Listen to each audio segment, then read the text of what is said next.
Doctor, നമ്മളിപ്പോൾ പൊതുവെ കേട്ടുവരുന്ന ഒരു മെഡിസിൻ രീതിയാണ് ന്യൂക്ലിയർ മെഡിസിൻ എന്ന് പറയുന്നത്. ഇത് എന്താണെന്ന് ഒന്ന് വിശദാംശം പറഞ്ഞു തരാൻ പറ്റുമോ? റേഡിയോ ആക്റ്റീവായിട്ടുള്ള മൂലകങ്ങൾ നമ്മൾ മരുന്ന് രൂപത്തിൽ ഉപയോഗിച്ച് ക്യാൻസറിനായാലും വേറെ ഉള്ള കാര്യങ്ങൾക്കായാലും നമ്മൾ ഇമേജിങ് ചെയ്യുന്നു. അതോടൊപ്പം തന്നെ ട്രീറ്റ്മെൻറ്റും, അതായത് സ്കാനുകളും ട്രീറ്റ്മെൻറ്റും ഈ റേഡിയോ ആക്റ്റീവ് മൂലകങ്ങൾ ഉപയോഗിച്ച് ചെയ്യുന്ന ഒരു വൈദ്യശാസ്ത്ര ശാഖയാണ് ന്യൂക്ലിയർ മെഡിസിൻ.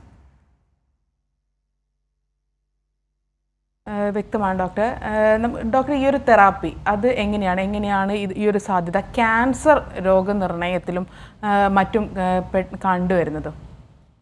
അതായത് ഈ റേഡിയോ ഐസോട്ടോപ്പ് ഉപയോഗിച്ച് നമ്മൾ ഇഞ്ചക്ഷനായിട്ടോ അല്ലെങ്കിൽ മരുന്ന് രൂപത്തിലോ ഒക്കെ നമ്മൾ കൊടുത്തതിന് ശേഷം ഇത് കൃത്യമായിട്ടും ഒരു കോശത്തിൻ്റെ സൂക്ഷ്മതലത്തിലേക്ക് എത്തുകയാണ്. അപ്പോൾ അവയവങ്ങളുടെ പ്രവർത്തനവും ഈ കോശങ്ങളുടെ സൂക്ഷ്മതലത്തിലുള്ള പ്രവർത്തനങ്ങളും കൃത്യമായി നമുക്ക് സ്കാൻ ചെയ്ത് അറിയാൻ സാധിക്കും.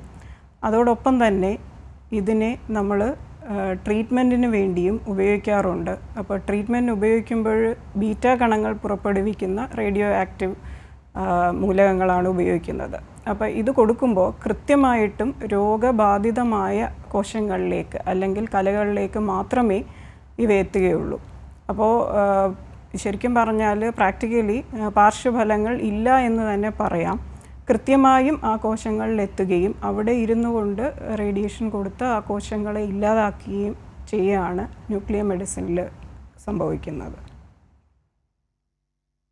ഓക്കെ, ശരി, വ്യക്തമാണ് ഡോക്ടർ. ഡോക്ടർ, ഈ ഒരു ഇതിലൊരു സ്കാനിങ് പറയുന്നുണ്ട്. നമ്മൾ പലതരം സ്കാനിങ്ങുകളുണ്ട്. PET സ്കാനിങ്, CT സ്കാനിങ്, അതുപോലെ സ്കാനിങ്. അപ്പോൾ ഇത് തമ്മിലുള്ള വ്യത്യാസം അതെന്താണ്? ന്യൂക്ലിയർ മെഡിസിനിൽ സാധാരണയായിട്ട് ഞങ്ങൾ 2 തരത്തിലുള്ള സ്കാനുകളാണ് ഉപയോഗിക്കുന്നത്. Single photon emission computed tomography അല്ലെങ്കിൽ സ്പെക് സ്കാൻ. രണ്ടാമത്തേത് പോസിട്രോൺ എമിഷൻ ടോമോഗ്രാഫി അല്ലെങ്കിൽ പെറ്റ് സ്കാൻ. ഇതും CT സ്കാനുമായി സംയോജിപ്പിച്ചു കൊണ്ടുള്ള ഹൈബ്രിഡ് സ്കാനുകളാണ് ഇപ്പോൾ ലഭ്യമായിട്ടുള്ളത്.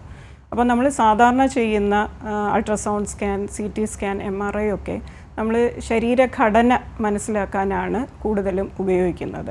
അതേസമയം ന്യൂക്ലിയർ മെഡിസിൻ സ്കാനുകൾ അവയവങ്ങളുടെ പ്രവർത്തനമാണ് അറിയുന്നത്. അതേപോലെ തന്നെ ഉപാപചയ പ്രക്രിയകൾ വരെ കൃത്യമായി അറിയാൻ സാധിക്കും. അപ്പോൾ കോശങ്ങളുടെ പ്രവർത്തനം എങ്ങനെയാണ്, അതുകൊണ്ട് തന്നെ ഇതിനെ മോളിക്കുലർ ഇമേജിംഗ് എന്നും പറയാറുണ്ട്.